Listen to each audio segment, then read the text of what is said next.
in the club. That nigga shot the club up, nigga. And then, niggas trying to send him some Jordans and some weed and trying to play funny. Bow! He shot niggas, but yo, that nigga busts his guns. So I believe him. I think you should just stay in your place, brother. You shouldn't even speak on that type of lifestyle because you're not living that type of lifestyle. What began as a quick tweet about turning away from street life has now blown up into a serious situation that could leave a clown rapper laid out. Listen to this. Things escalated fast once Pooh Shysty allegedly sent pressure Blueface's way. When artists with real street backgrounds and actual gang affiliations start clashing publicly, the danger level jumps immediately. We're not talking about rappers playing roles for the internet. These are guys who really lived that life. And history shows that when real street figures, backed by crash outs, willing to move, start beefing online, it almost never stays digital. So let's break down how this spiraled so quickly and why people in the industry are quietly saying this one could end ugly. To really understand it, we've got to rewind to where it all started with 21 Savage and his controversial Fuck the Streets movement that sent shockwaves through hip-hop. See, 21 was deep into his album rollout when he fired off those 3 words that triggered a chain reaction across the rap world. But hold up, this wasn't some random moment of reflection. There was a strategy behind it, business strategy. The Atlanta rapper was pushing for the city's biggest names to end their beefs, especially the Young Thug and Gunna situation that had Atlanta divided. Now here's where it gets funny and fake. The same labels, blogs, and insiders who tried to bury Gunna with snitch narratives suddenly wanted to be cool again.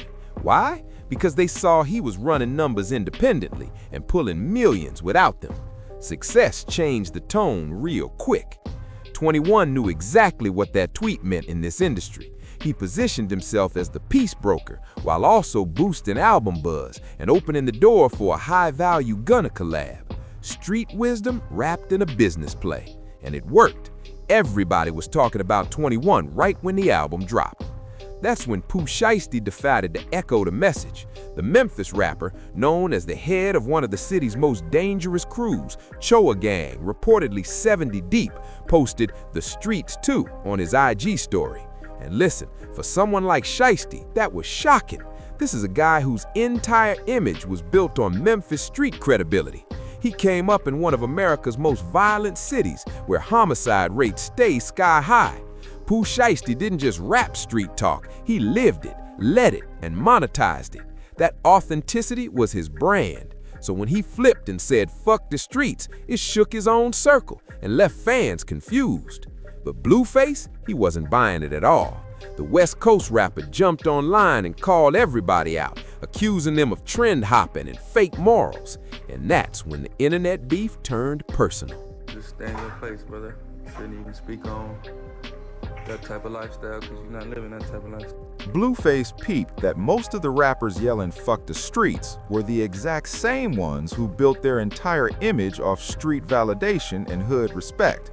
He saw street through the nonsense and wasn't scared to say it out loud. And honestly, his point landed. How do you spend years rapping about street life, gang leadership, hustling weight, and handling business, then suddenly flip the script and say "fuck the streets" just because it's the trendy thing to do? It made a lot of these artists look like they were blindly following whatever 21 Savage said, without thinking about how crazy it looked to the people who really supported him. At first, Pooh Shiesty acted like Blueface didn't even exist. No response, no clapback. He just kept posting like nothing was happening. But listen closely. If you were paying attention, the signs were there that something was building beneath the surface. Shysty started posting Instagram stories of himself playing Call of Duty with NLE Chopper. And hold up, anyone tapped in knows NLE Chopper and Blueface have real issues. That beef goes way back and isn't about music at all. This is street politics rooted in disrespect and territorial tension. These aren't two rappers trading opinions. There's genuine hostility there. So when Pooh Shiesty started publicly showing love to NLE Chopper, gaming together and laughing it up, Blueface immediately caught the message. That wasn't accidental. It was Shiesty choosing a side, and it definitely wasn't Blueface's. Those gaming posts weren't just innocent fun. They were calculated. In street culture, who you stand next to speaks louder than anything you say, and Pooh Shysty was clearly signaling alignment with Blueface's opposition. That's how street politics move. You don't always announce your stance. Sometimes your actions say everything. For a few weeks after that, things went quiet. Both sides looked like they had moved on. Fans assumed it'd fade away like most internet beefs do. But then, boom, everything flipped. Pooh Shiesty posted another Instagram story that reignited the entire situation. This time, instead of "fuck the streets," he wrote "I am the streets." Just like that, he walked back his earlier statement and doubled down hard on his street identity. The post came with heavy imagery and music that screamed gangster energy. The message was clear. He wasn't backing off who he was. And that move told everybody one of two things. Either Shysty was feeling intense pressure from his own camp for even sounding like he was going soft, or he was lining something bigger up. When you're leading a crew that size and you start talking about leaving the streets, that can cause serious internal friction. Members don't want to hear their leader talk about going legit while they're still risking everything for the organization. So that "I am the streets" post, that was Shysty reasserting control, letting everyone know he wasn't stepping away from anything. It was straight damage control, meant to protect his image inside Chopper Gang and remind his enemies he was still that same dangerous figure they'd always known. But to outsiders watching from the sidelines, it came off messy, like he was switching stances and not fully standing on anything. And trust me, Blueface noticed every bit of it. The moment he saw that post, he ran straight to Twitter and fired off, "Nah, dog, we've seen what you said already. The streets traumatized, buddy." Listen, that tweet wasn't light at all. Blueface was publicly calling Pooh Shiesty wishy-washy and accusing him of folding under pressure. That word "traumatized" hit especially hard because it suggested Shiesty was shaken by the very streets he claims to represent. For someone who brands himself as the CEO of a major gang and built his image on fearlessness, that kind of jab cuts deep. It questioned his mindset, his authority, and his authenticity all in one shot. That tweet went viral almost instantly. Fans jumped in, other rappers weighed in. Some felt Blueface was right for exposing the hypocrisy. Others said he was stirring drama that didn't need to exist. But here's what most people missed. This wasn't just rap beef anymore. This was street politics unfolding in real time on social media. That tweet also proved Blueface had been paying close attention the entire time.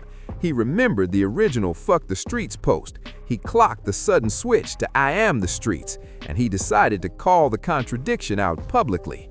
Once it reached that point, Pooh Shiesty couldn't just ignore it like he did the earlier disses. Now here's where things get really dangerous. Pooh Shiesty never responded publicly to that tweet, but anyone familiar with street dynamics knows silence doesn't mean nothing is happening. If anything, it usually means the opposite. When real street figures stop talking and start moving quietly, that's when alarms should go off. Pooh Shiesty isn't just a rapper playing a role for cameras. This is someone who actually runs Chopper Gang in Memphis, a city consistently ranked among the most violent in America. We're talking top 5 murder rates year after year. That organization reportedly has 70 members, and they're known for responding when they feel disrespected. These aren't studio gangsters. These are real street soldiers who've put in work. So when Blueface publicly labeled their leader traumatized in front of millions, that wasn't just online trash talk. That's the kind of disrespect that usually ends with words. In street culture, reputation is everything. And when someone publicly questions your mental strength and leadership, ignoring it can look like weakness to your own people. What makes this even more volatile is that both sides have real credibility and real connections. Blueface may be from California, but he's tied in with serious people and doesn't scare easily. He's proven more than once that he'll stand on his words, consequences included. On the other hand, Pooh Shiesty has a full army behind him in Memphis, and they don't play about their leader or their name. Industry insiders familiar with both camps say there's already movement behind the scenes. Rumors are swirling that money might be on Blueface's head. Nothing confirmed. Everything is quiet. But history shows that when gang leaders feel disrespected publicly, things escalate fast. The scariest part is how familiar this storyline feels. We've watched social media beefs between rappers with real street ties and in tragedy way too many times. The difference here is that both sides have actual organizations ready to move. What started as 21 Savage trying to promote peace and an album turned into the exact opposite. The irony is wild. A movement meant to distance people from street violence may have fueled more of it. Pooh Shysty going from "fuck the streets" to "I am the streets" shows the pressure he was likely under internally. When you're leading a gang and start talking about leaving that life, your crew can see it as abandonment, especially when they are still risking everything. So flipping back was about survival and control. But that flip gave Blueface all the ammo he needed. Now neither side can really back down. Blueface can't retract his words without looking weak, and Pooh Shiesty can't ignore the disrespect without losing authority. This is exactly how situations spiral into something irreversible. Once pride and street reputation get involved, logic disappears. We've seen it too many times.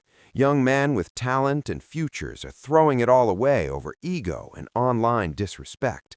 As this continues unfolding, fans and insiders are hoping it doesn't turn violent. But realistically, when real street figures clash publicly, the odds of it staring online are slim. History has already taught us that. The saddest part is that both of these artists have real potential without any of this. Pooh Shiesty has hits, momentum, and a growing fan base. Blueface knows how to stay relevant and viral in a cutthroat industry. But once street politics takes over, all that can vanish overnight.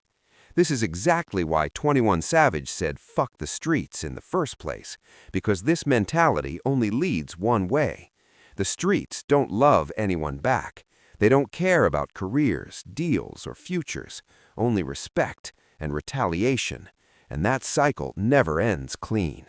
All anyone can do now is watch and hope cooler heads prevail. But knowing how these situations usually go, this could get ugly fast. The streets are watching.